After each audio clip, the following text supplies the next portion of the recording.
Burnout is not about being weak. Burnout is not about laziness. And burnout is definitely not about poor time management. Burnout happens when your body is under stress for a long time, and that stress never gets a proper ending. Most people think stress goes away when the problem is solved.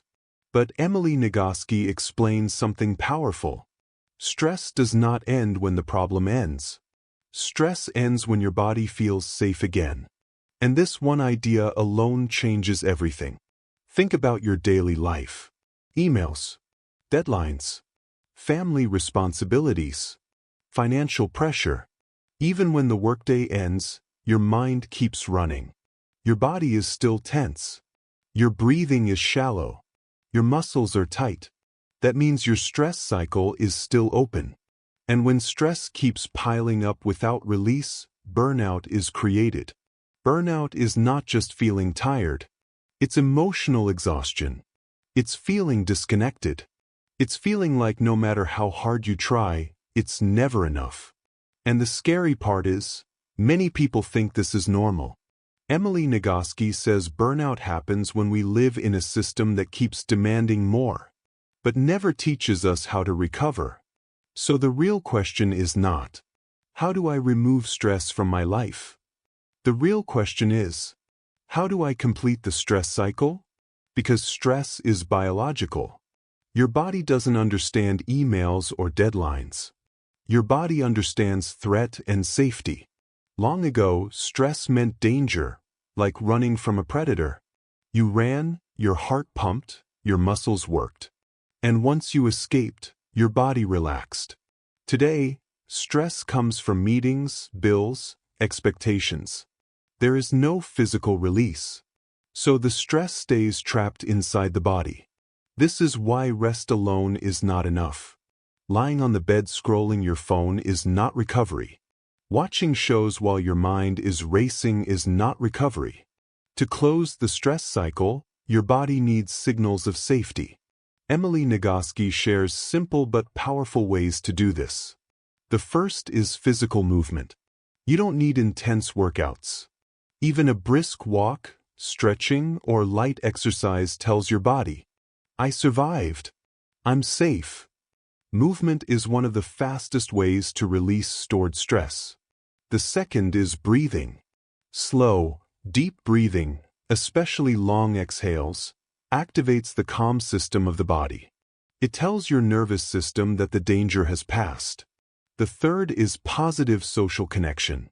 This doesn't mean networking. It means feeling understood. A genuine conversation.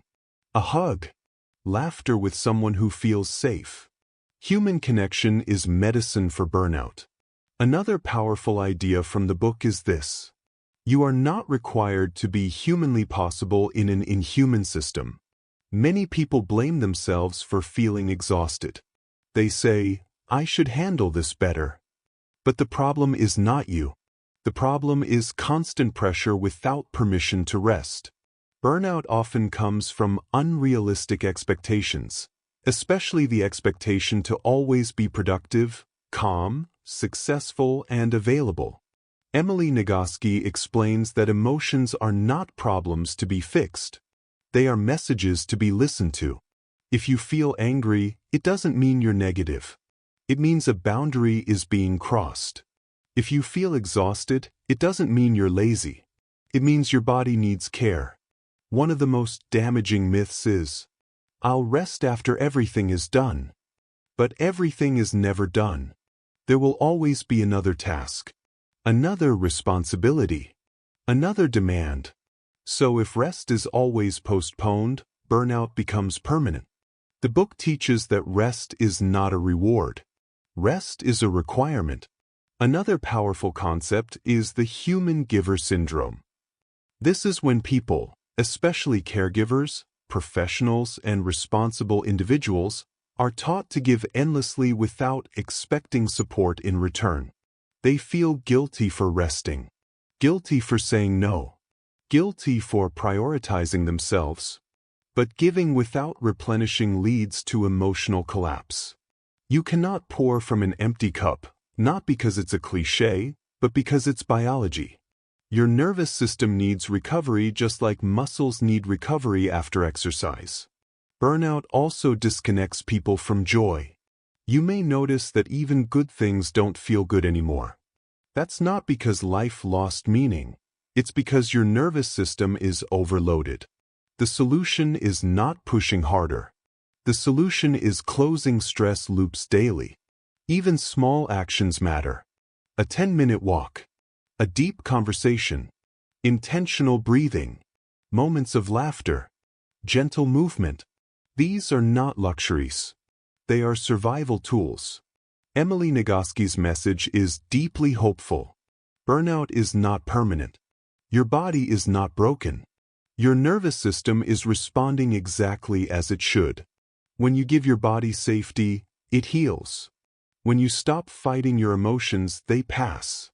When you respect your limits, your energy returns. Burnout is not a failure. It's a signal. A signal asking you to slow down, reconnect, and care for yourself, not later, but now. And when you understand this, life starts to feel lighter again. You don't need to escape your life. You just need to learn how to complete the stress cycle. If this video helped you understand burnout in a new way, please like, share, and subscribe to our channel. Share this video with your friends and family, especially those who are always tired, always stressed, and always putting themselves last. More powerful audiobook summaries and life-changing ideas are waiting for you here. Stay connected and take care of yourself. Your body is listening.